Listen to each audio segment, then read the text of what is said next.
numbers told the story. They always do. It's one of those idiots who believe in analytics. This is a numbers game with Gil Alexander on VSiN. Good Wednesday morning to you. It is a numbers game at VSiN, the sports betting network, VSiN.com, Game Plus, iHeartRadio, YouTube TV, and of course, SiriusXM channel 158. Gil Alexander to my left, producer number 9. So much more than a producer. My little buddy Kelly Bidlin, everybody.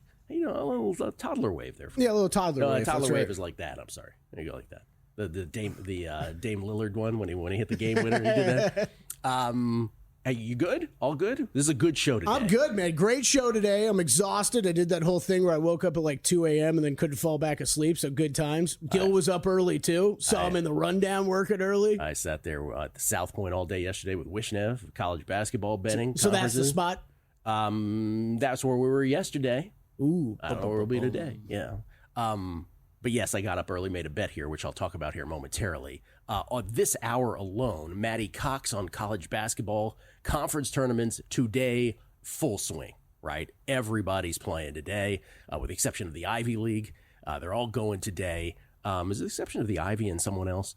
The MAC also doesn't start today yet, right? The MAC and the Ivy are the only two that don't start yet, but everybody else playing, including the SEC Conference Tournament Championship beginning today, Mountain West, MEAC, the Big West right here at the lovely Dollar Loan Center with Ben Wilson on the call. No way. Well, he's doing the WAC. I'm not sure if he's doing the Big West.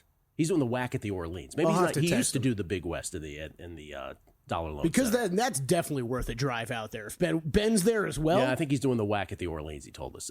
Big East begins today. Big Ten, of course. Did I mention that? Atlantic 10, American Athletics. So Matty Cox from Three Man Weave, JVT, who typically comes on here and talks NBA with us, but he's got a bunch of college basketball as well. I'm sure he'll have Mountain West thoughts. Did the Mountain West write-up, for VSiN.com. So we'll get... Free. We'll do all that. Besides the big dance, doesn't get any better than this in college basketball today. Players Championship. The Players Championship in golf's de facto fifth major. The PGA Tours major, if you will. Kelly's got his plays coming up on the show as well. And that doesn't even include the second hour where Paulie Sporer will give us some of his season-long individual plays in baseball. Jason Weingarten will do all that next hour as well.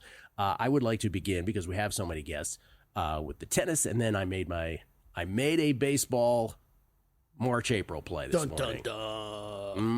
We'll get to that momentarily. Let's get the tennis out of the way. Tennis yesterday, we split, lost on Yosuke Watanuki, who was up 4-2 in a first set tiebreaker against Talon Griekspoor, and then he gacked it, and that was the end of that.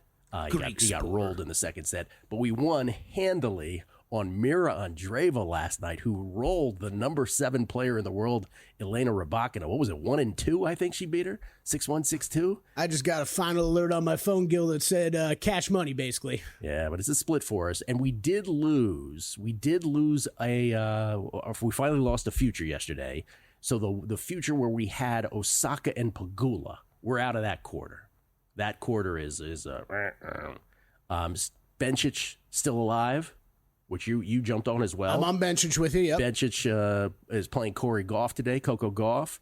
And big one. We obviously have Iga, who, talk about 58 minutes. She beat the number 15 player in the world yesterday, Breadstick and Breadstick. That was one of those girls. I'm at the desk working, and I'm like, oh, Iga's starting. And by the time I thought to check it again, I was like, and it's over. Karolina Muchova, who is a great player, just rolled. So it's an awesome tournament there in Palm Springs, or in Indian Wells specifically.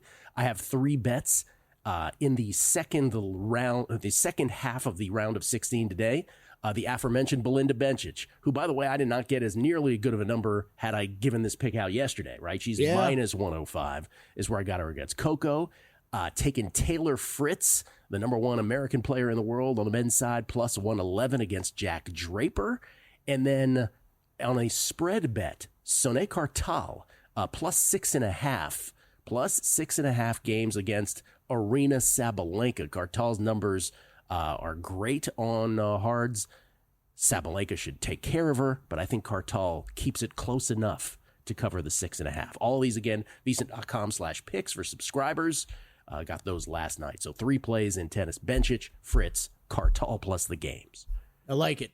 Hopefully we can middle that one, because I bet Sabalenka quarter as well. Oh, yeah. Okay. That's cool. Get your 6.5 home. Cake quarter for Arena. Yeah. As she tries to get to the quarterfinals.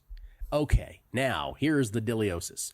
For those who are new to this show, specifically those who are listening on Sirius XM 158, maybe after all these years back on the show, but we have had a little cottage industry. Would you call it a little cottage industry on the show?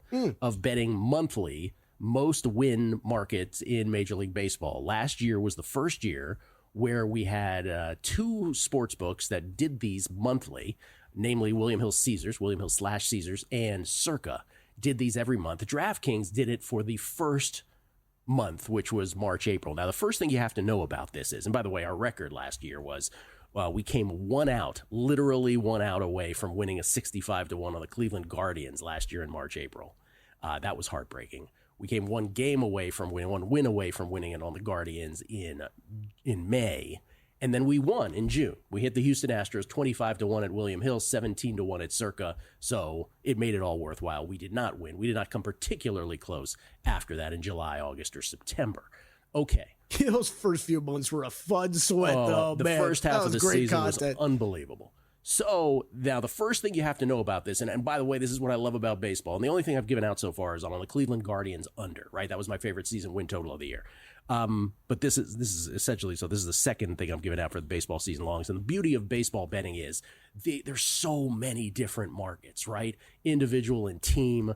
Some of these, books like DraftKings particularly, they've got markets, first team to 10 wins, first team to 20 wins. This is the monthly, what I'm talking about. Now, you have to know the rules. You have to know the details for all three of these books that are doing it. In the case of, so first of all, in the case of William Hill / Caesars, they have decided not to include the March games. So the Major League Baseball season, with the exception of the two Cubs-Dodgers games, which take place March 17th and March 18th, the Major League Baseball season for everybody else begins on March 27th, okay? William Hill's month bet does not have anything to do with March. It is just April wins. So from April 1st to April 30th. So that's the first thing you have to know. Looks like that's the case of DraftKings, too. DraftKings is just April as well? Yeah. As you're saying that, I'm just noticing it says April on everything. I had, in my notes, I had DraftKings was March, April, but maybe you're right. Okay. So Circa is March, April. Circa is March, April, meaning it includes all the games that take place in March, which the first instinct will be for folks to be like, oh, well, the Dodgers and Cubs get those two early games, so they've got more opportunities to get the wins. Now, the biggest thing you need to know about all this is what the tiebreaker is, right? Because you're dealing with a small sample size of total games, right? 1 month and change of games here. So you need to know what the tiebreaker is, because ties are maybe not probable, but they're likely, right? They're very possible, and we've had ties. So at William Hill / Caesars, they go to a dead heat, right? So if you go, let's say, 20-10, let's just make it easy. If two teams finish 20-10, one team finishes 20-10 and another finishes 20-9, it's a dead heat, it's a tie. There's no differentiation there between the record. It's just the fact that they both got 20 wins. Right. At Circa, it's not a dead heat. The first tiebreaker is fewest wins along with your tied wins, if you will. Fewest losses. Yeah. Fewest losses with your wins. And then the second tiebreaker would be run differential if you ended up with the exact same record. So if you ended up both 20-10, right, a 20-9 beats a 20-10 at Circa. But if you both ended up 20-10, it would go to run differential as the second tiebreaker. So, and by the way, I don't know what the tiebreaker is at DraftKings. I need a ruling on that. I don't know if the tiebreaker at DraftKings is dead heat.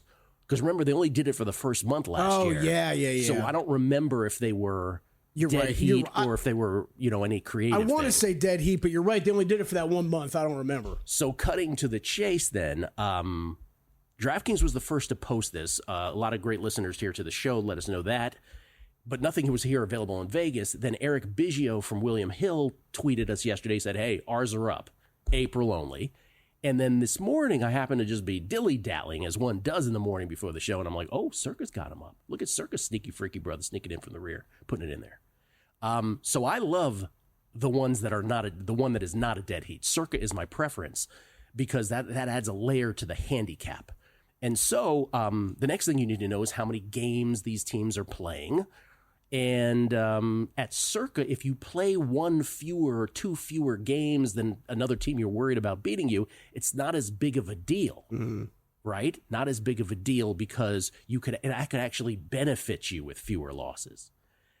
So I ended up betting at Circa, where again the tiebreaker is fewest losses followed by run differential, and I ended up going with the Minnesota Twins. The Minnesota Twins at 15-1 is my play. They play the White Sox 6 times. And depending on how you sort of rate this, by the way, some people will say, hey, the Red Sox play the White Sox 7 times. White Sox being sort of the way I start this, being by far considered to be, both by season win total, both by Pagoda projection, the worst team in baseball. So some people say, why not take the Red Sox? Well, one, they're half the price, right? They're only like 7-1 or 8-1. But the other thing is, with the Twins, if I break down the average, the aggregate sort of season win of opponents, if I do it by season wins, the Red Sox have a slight advantage. They're playing an aggregate group of opponents in 32 games of 76.3. The Twins in aggregate in 31 games are playing an aggregate of 77.89. So not a huge difference in terms of the aggregate season win average, if you will, of the opponents. If I do it by Pagoda, it is a bigger advantage for the Minnesota Twins. They have they play opponents with a average season win of 78.68, whereas the Red Sox would play an average of average opponents of 79.47 in terms of season wins. Plus, again, the Red Sox in season wins are 86.5. The Twins are 84.5. Keep in mind, we're only talking about 1 month, but just as a general sort of barometer. But at Pagoda, Twins are 87. They're an 87 win team, whereas the Red Sox are only an 80, a 79.8 win team. Anyway, in the wash, and we'll get to more of this tomorrow, but this is my quick read. Twins are the bet. That's what I did. 15-1 at Circa today.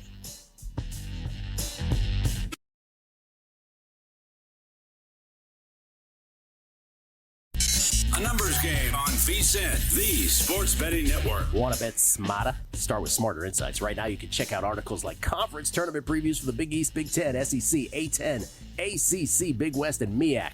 Most of those begin today. Greg Peterson's best bets in college basketball. And later today, you can check out Zach Cohen's best bets in the NBA, Jonathan Davis's best bets in the NHL, and Steve Makinen's NBA analytics report. All articles, access to them at VSiN.com for free. That is free. Don't cost you nothing. Through Selection Sunday, that's this Sunday, at VSiN.com/champweek. Skill Alexander, Kelly Bidlin alongside. We get tweets at Biddy the Book. Always appreciated. First of all, Trip Tepper yesterday talking about college hoops. I could not agree more with this, Trip. Can we get a numbers game investigation on this Big 12 tourney court design? Who signed off on this visual nightmare? It was like playing basketball on my mom's kitchen floor linoleum tile as a child. I was like, what is that? I don't know why we need to overthink these things. About the baseball monthly, clarification from listeners. 3JackH3131. DraftKings says by end of April, so I was correct. DraftKings is a March, April. Yeah, threw me off. I was going to make that correction here. So sorry. DraftKings is March, April. William Hill Caesars is March, April. William Hill Caesars is April, and Circa is March, April. So only William Hill Caesars is April alone.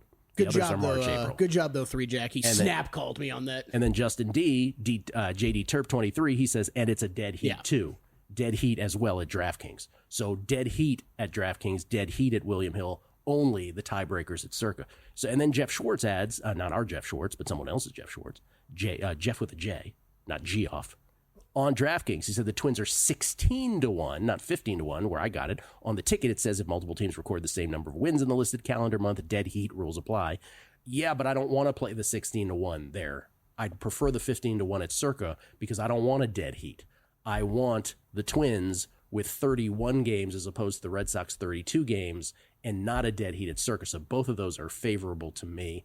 And so that's why I played it where I did for the number that I did. Shout out to DraftKings, though. You put this in your bet slip, and it has that whole text that right below it. There explaining you go. NCI 95 Gambler was waiting for Gil's bet on most wins in April for MLB. Got it 16-1 at DraftKings. Let's ride, Gil. So again, some people don't have access to Circa on that. Jeff Cam, good morning, men. Gil is the Cliff Notes of gambling, and I should know. I passed high school on Cliff Notes. Is that a good thing? Is that a bad note? I don't know what that is. I think that's a good thing. Teasers and parlays. MLB monthly win totals are back. Let's go. Got Minnesota 16-1 at DraftKings. Dead heat rules apply there.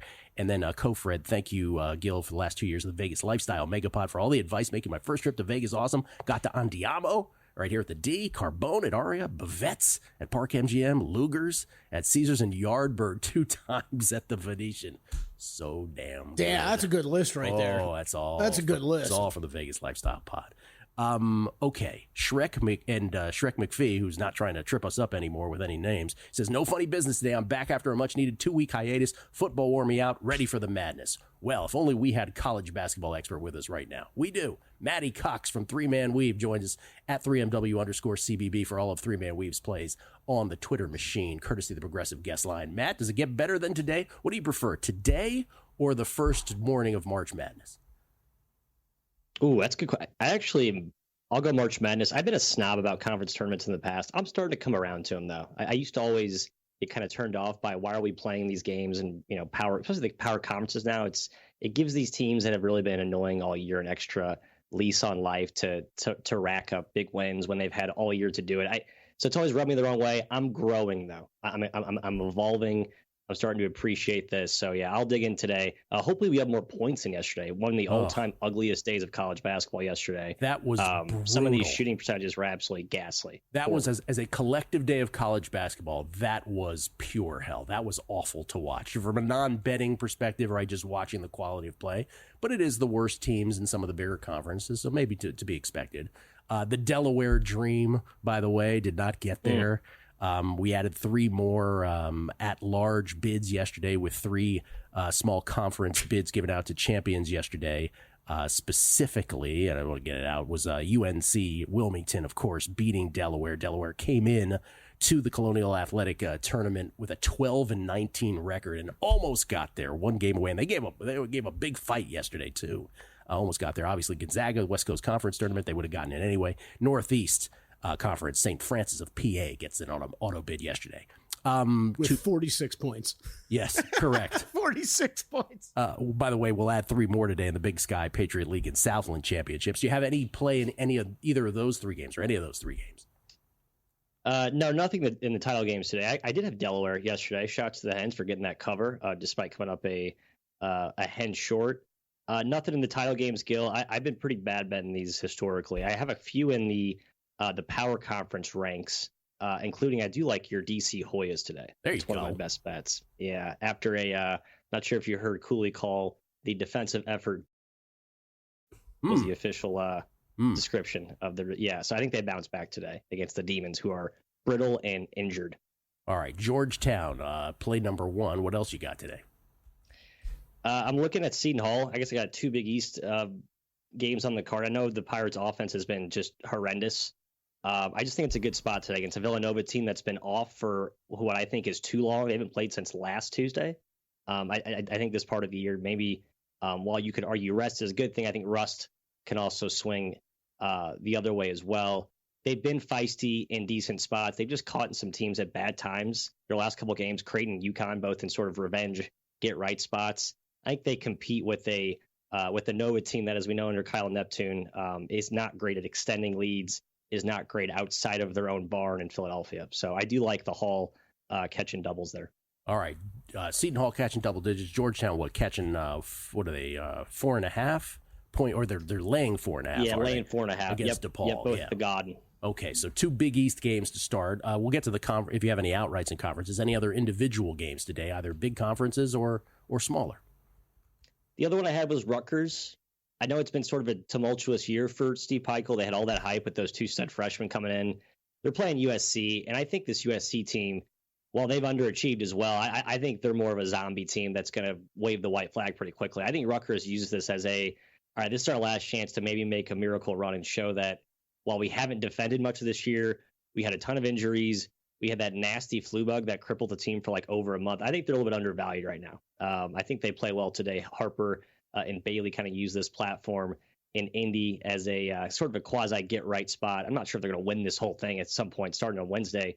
Not going to help your odds, obviously. I think they win a couple, though, in this tournament starting today against like I said, more of a zombie USC team. Yeah, got to win 5 if you're going to do it. By the way, Will Hill came on the show yesterday. He liked Rutgers at 200-1, basically based on the fact you got 2 lottery picks, right, in Bailey and Harper, and see what ensues. Okay. You want upside, right? Yeah. 3. Those are 3 plays in today's action. What about conference tournaments? that begin today, maybe some that began yesterday, because obviously they're not in full swing yet either. Do you have any outrights in any of these conferences?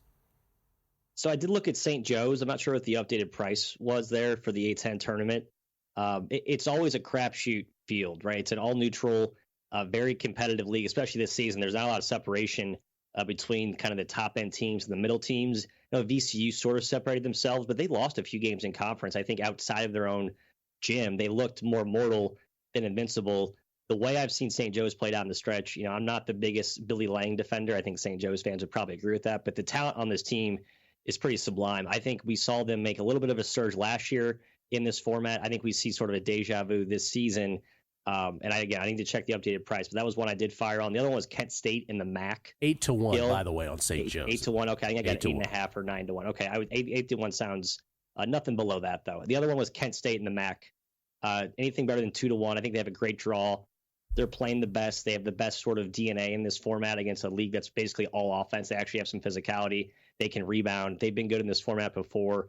I saw some 2.5-1. I was hoping to find 3, but anything at 2-1 to better for Kent State, I think that's worth a look.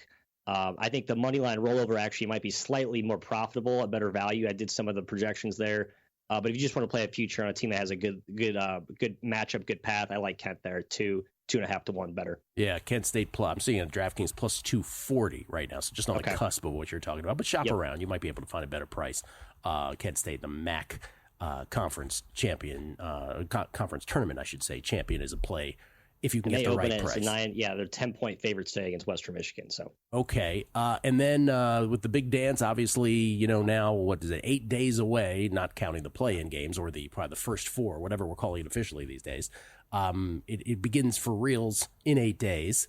Right now, if I make you sort of pack it down to the teams that can possibly win it, brackets unseen, your list is what? Auburn, Duke, Houston, and who else?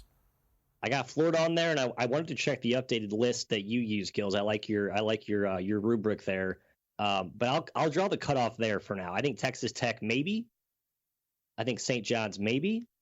Outside of that, I think it's a pretty tight list because, like I said, those 4 is sort of the 1A, and then the other 2 is sort of the 1B in that upper echelon. Yeah, a few weeks ago, folks would have said, man, it's wide open. Now everybody's kind of narrowing it down. The formula, which you're referring to, and thank you for that, Auburn, Duke, Houston, all 3 weeks that we've done it so far. With Florida, the only thing keeping Florida out, Todd Golden has not coached in a Sweet 16 before. So we've only had 2 exceptions to that through the years. Matt, enjoy the day. Good luck with the bets, man. Thank you. Thank you, fellas. Appreciate you. Golf, the Players' Championship next, right here on a numbers game at VSiN. The numbers told the story they always do. It's one of those idiots who believe in analytics. This is a numbers game with Gil Alexander on VSiN. Hour number 2 of a numbers game at VSiN, the Sports Betting Network, VSiN.com, Game Plus, iHeartRadio, YouTube TV, and of course, Sirius XM Channel 158. Gil Alexander, Calais Baidalon, it says right there. Calais Baidalon. You ever ask your parents why they went EY instead of just Y? I don't know, man. It was the 80s. It was weird. It all comes down to the 80s. No, yeah. I mean, I've asked that. The answer is that was the guy's spelling in the 80s. Poor responses by parents to questions that really are interesting to you about yourself and their decision making always was disappointing. Yeah, that was basically the answer I got, but I'm like, I don't know about you. The only male Kellys I can name don't have an EY. Kelly Slater, Kelly Olynyk. I don't even know who else I'm missing. That's about it. Kelly Olynyk.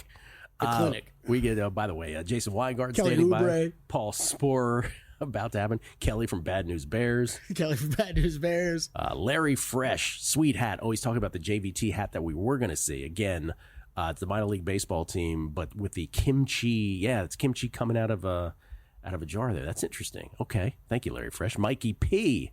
How do you break down your outright golf bets by unit, Kelly Bidlin? I assume he's asking you. Yeah, good question. I mean, if you see a card where I guess there's not one that I have this week, but if you see outrights.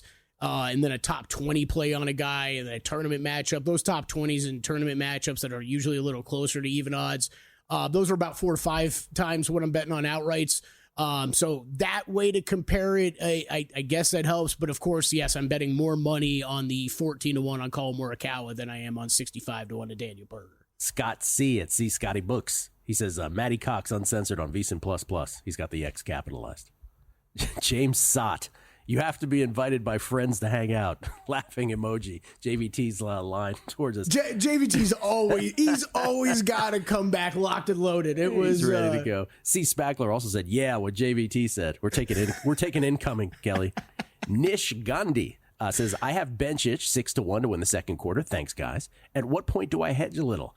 Nish, I made the bet because I believe in the handicap, so I'm not.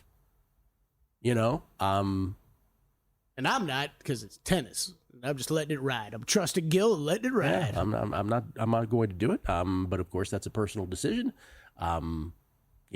She is either a dog or right about a sort of a coin flip with Coco Gauff today.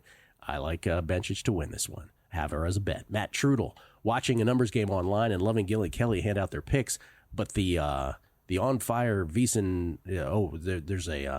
I guess there's one mode that is playing last night's show. Website live feed is good. So we get a lot of technical analysis from our listeners and what's working, what's not. Let's see here.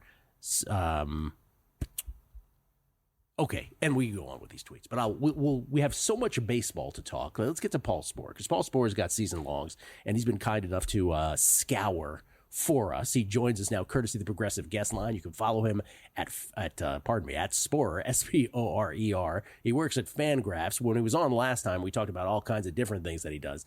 The football life, Bill Belichick, or a football life, Joe Gibbs. This is a baseball life, Paul Sporer. Lives like an entire life that is just inundated with nothing but baseball. We should all hope to be like him. He joins us now from Austin, Texas. What's happening, man? Not too much. I wouldn't go that far that everyone should strive to be like me, but thanks for having me on. It's good to see both of you. What's with the sweatshirt? What's on the sweatshirt here? What do you got? Pink Panther. There you go. All right. Yeah, JVT trying to show him up, but wasn't on camera. Yeah. Describing things for us to Google. Dueling guests with their sartorial choices. All right, let's start, Paul, with some individuals, because you've done teams with us on multiple occasions thus far in March. The season, once again, begins in 5 days with 2 games between the Dodgers and Cubs back-to-back days, and then starts in earnest on March 27th. So what's that, 15 days from now where everybody plays. So this is happening. Let's start with home runs. What did you come up with there? So home runs, it's a wide open one. You got your super faves. Maybe it's not wide open because if Judge stays healthy, it'll be tough. But he doesn't stay healthy all the time. He's got that gigantic body. We also know that Shohei Ohtani's plate appearances going to get some fewer plate appearances. Like they're gonna play it easy with him. They backed up his pitching program. So those are the 2 mega faves. We're not going there because why? Why am I going to lock up money for 6 months on that? So we got to start to look off the board a little bit, or down the board a little bit, I should say. And I do have one that's way low, but we're going to start with Fernando Tatis Jr., who, plus 2,000. I still think there's an MVP here. You look at what he did last year, and I think sometimes people take away the raw numbers and say, oh, he went 21-11. Obviously, the steals don't matter for our purposes here, but I hear that a lot in the fantasy circle. He went 21-11. That's it. It was 102 games. He had 21 homers in 102 games.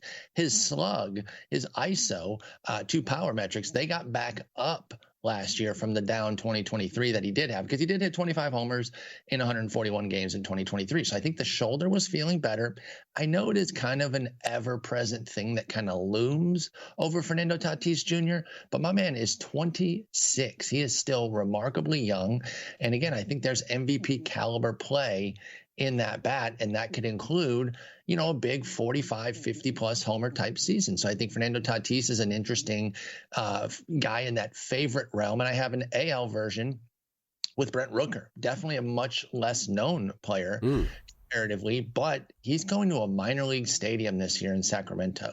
He cut up Oakland, which isn't like the most difficult place to hit homers in if you have real manpower like Rooker does, but it's a spacious place. The real reason that it played like a pitcher's park, though, was that 8 million acres of foul territory.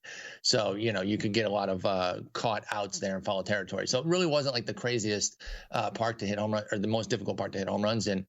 But going to a minor league stadium for half your games there for Brent Rooker, That's huge. This guy has made fundamental changes. He's one of those analytics guys like we hear on the promo from Barkley on your show, because he dove into the analytics and saved his career. He was like a DFA, designated for assignment, gone. Twins didn't want him. Royals didn't want him. Latches on with the A's and has become an absolute stud. So I love Brent Rooker, and I think tearing up a minor league park for half your games could be huge.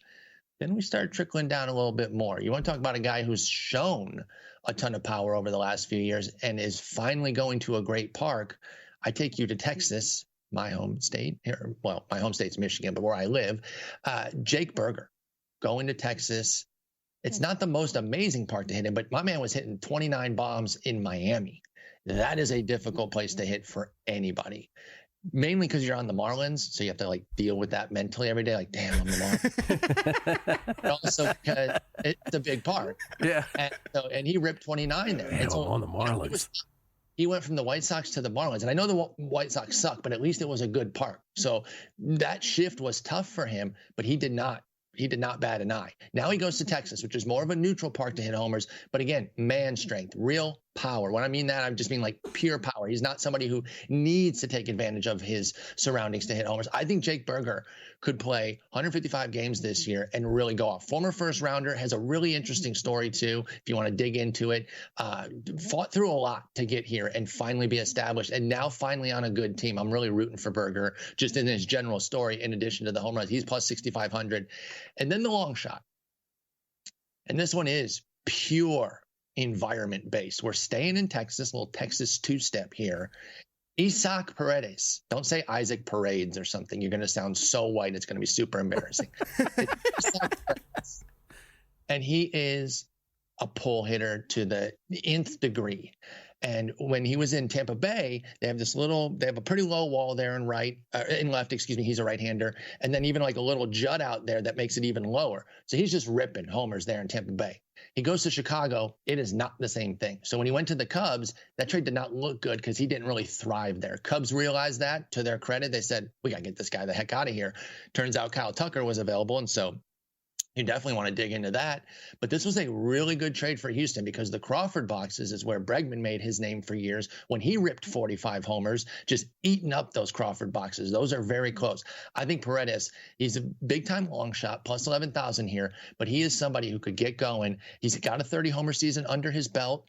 Could he steamroll and go and drop like a 50 burger? I think he could. It is a long shot for a reason. Let's be clear on that. But I really like Isaac Paredes in Houston as my mega long shot. All right, Tatis Jr. 20-1, Brent Rooker 30-1. Then who was after him? Jake Burger. Jake Burger 65-1, and Isaac Paredes at 110-1 from Paul Sporer. Real quick before the break, because we want to get to a bunch of awards. Strikeouts. Garrett Cole, obviously, Tommy John surgery, he's out of this. So this changes the dynamic, yes? It does. Let's be honest, though. He was probably not the favorite anyway, but that takes a big dog off the board. You know, on this one, it is tough because I look at the faves. I see Skeens, Crochet, Skubal up there, and I totally get it. I wish we could get a better number on Snell. Stupid books being smart, because I think he could see an innings boost with the Dodgers. They're known for kind of like curating their innings and really tightening up their pitchers. But look at somebody like Tyler Glasnow, who is a lot like Snell. When he was healthy and upright, he was going 6-7 innings every time out. I think that's going to be Snell. If he's healthy, he's going to go, but that means he's more of a favorite. So I like somebody like Cole Reagans in Kansas City, 25-1. Came over from Texas and has been an absolute godsend for them. He is their ace. He's a total stud. But a little bit deeper down the board is somebody named Robbie Ray. You might have heard of him. He's on your favorite team, Gil. And he has a Cy Young to his name. And he called up Tarek Skubal from my favorite team and said, hey, you got a changeup I could work with? And Skubal gave him everything. Videos, pictures, grips, all of it. He's going to be having a changeup now to combat righties a bit more. He's already been a strikeout asset before. So I really like Robbie Ray at 45-1. He's my favorite on the strikeouts. Only two names there because I don't run too deep. Reagans has a little bit more of the favorite. Ray has a little bit of the long shot. Reagans 25-1. Robbie Ray, the Giants at 45-1. Love it. All right, awards, Major League Baseball awards. Paul's got abundance of thoughts. That's on the other side. Numbers Game, VSiN, the Sports Betting Network.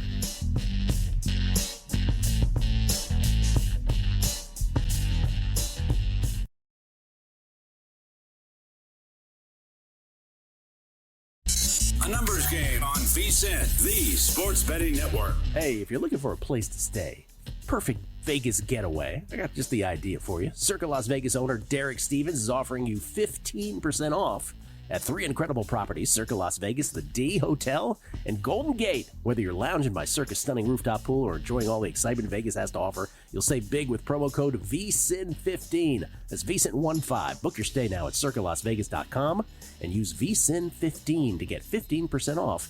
Your Vegas adventure starts here. You ever stayed in a room at Circa? Have you? No. I haven't either. We've had this conversation before. I feel bad breaking it back to it. Did you ever stay at the D when we were there? No. I didn't either.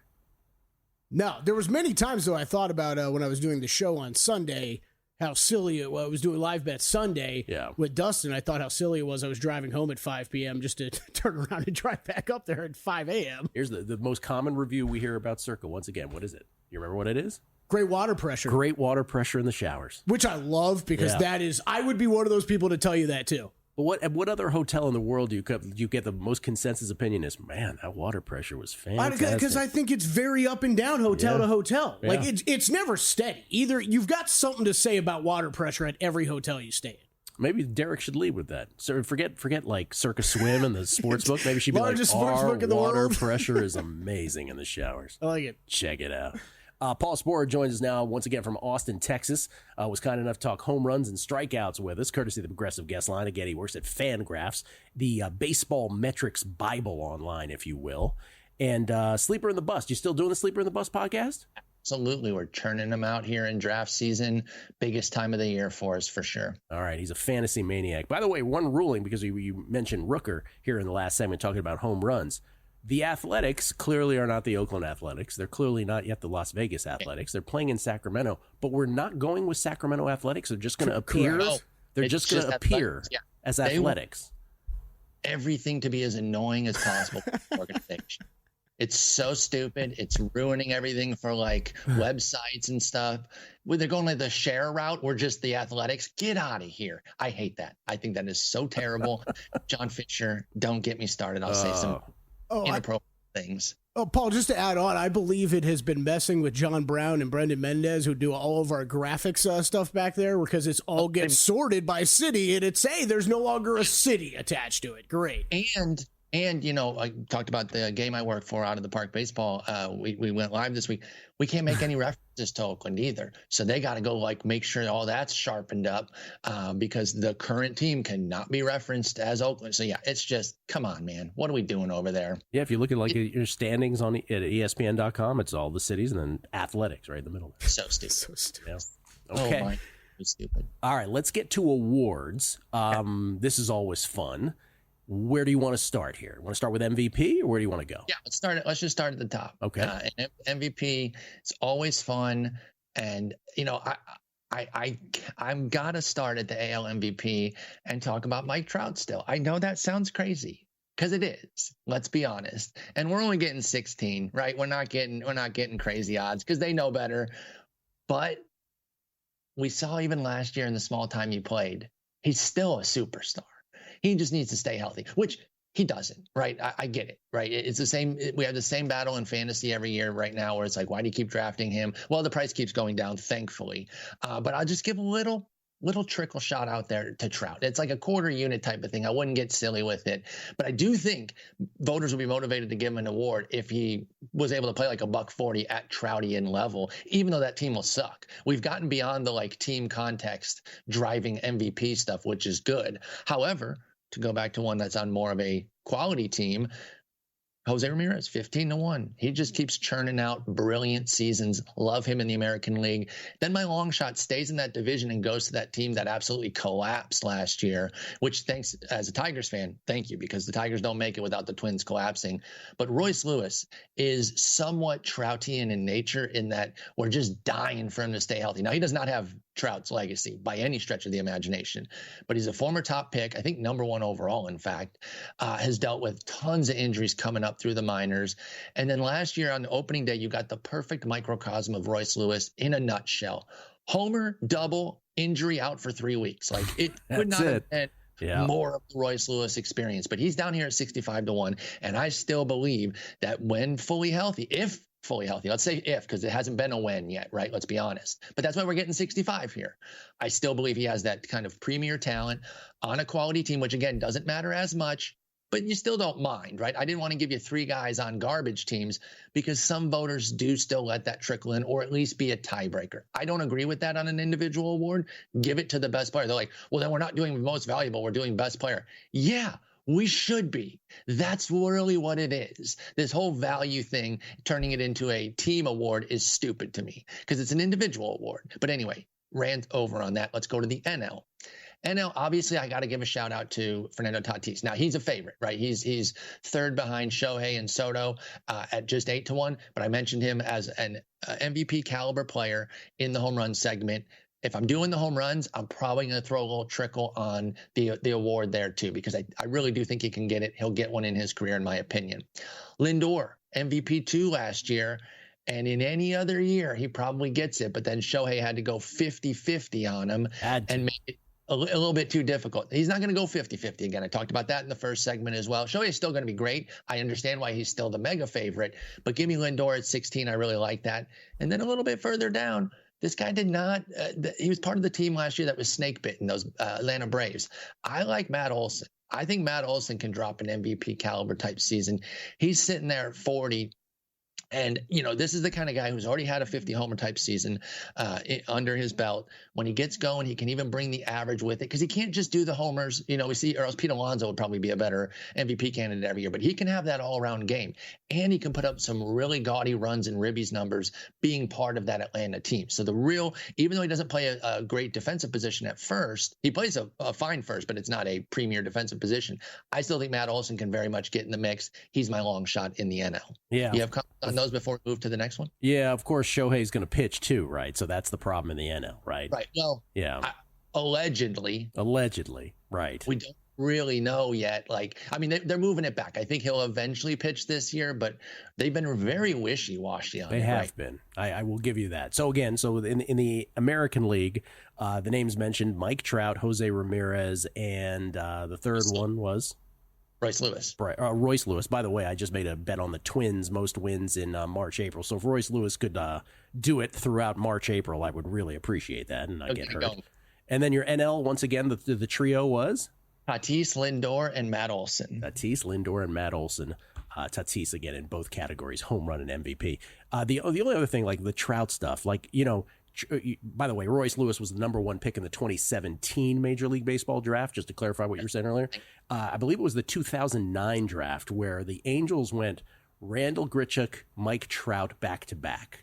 In that order. In that order, right? Which we always bust on Randy for that. He loves that. But you know, if you all the injuries, just to give you an idea how you think of Mike Trout or think of a peripatetic player like Grichuk, Mike Trout career has 900. I want to get this right. 954 RBI. Randy has 602. That just tells you like how much Trout has been hurt, right? When it gets to counting stats. And think about how you think of those players. It's not that big of a gap because of all the injury. All right, what's next? Let's go to Cy Young here. And again, it is a little bit tough because you look at those favorites and they're really, really appealing. Skubal on a repeat, Crochet going to Boston. I get it. I mentioned, Cole Reagans as somebody for the strikeouts. Again, if you want to double dip, I get it. But he is 10-1. So you're really still playing a favorite there. Would have been so geeked to give you George Kirby if he wasn't hurt. And he can still win it because I don't believe that he's going to be out for a long time. That was the least scary of the injury news that we got recently with George Kirby. But I'm probably not going to do a 6-month bet on somebody who's already injured. That's just not very prudent with your money. However, if you want to go to a teammate of his, Bryce Miller took a huge step forward last year. He developed a splitter to take care of lefties, and it really, really helped. He's 35-1. He's a bit of a long shot. They have 5 aces when everyone's healthy there, basically. But Bryce Miller and Brian Wu are kind of secondary to Gilbert and Kirby, but they're rising. And I do think Bryce Miller's a fun long shot there. Framber Valdez is a guy I just love. He churns out innings. He's still on a quality team. I know Houston traded Cal Tucker, but they did very well in that trade. I mentioned it with Isaac Paredes earlier. Cam Smith, foreshadowing. I'll be talking about him in a moment. I think Framber Valdez could still get a Cy Young for sure as well. And then the Twins. Another guy at 17-1 like Framber is Pablo Lopez. Honestly, I like if you like a twin, frankly, I should probably say Bailey over Lopez. In fact, let me switch that. Take take Lopez off and go to Ober because they're not that different. They're kind of the Spider-Man pointing meme at each other in terms of their quality of skills. And yet Lopez is 17-1 and Bailey Ober is 100-1. So definitely get me Ober here. I did not see him on the board originally.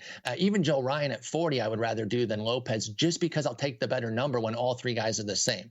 So those are the guys I like. In the NL, I didn't really land on anybody I like. The favorites are too strong. So I apologize for not really having a guy there. Spencer Schwellenbach at 40 maybe. And then I hear the music, but Colson Montgomery at 25-1 in the Rookie of the Year and Cam Smith 40-1 AL Rookie of the Year as well. I like two AL guys. NL, Matt Shaw, he's a favorite. Don't bet on him. It's too chalky. Spectacular, Paul. Really appreciate it, man. Thank you so much. Great talking with you guys. I'll talk to you next week. You too. Paul Sporer at Sporer, chock full of bets and his thoughts. Jason Weingarten next.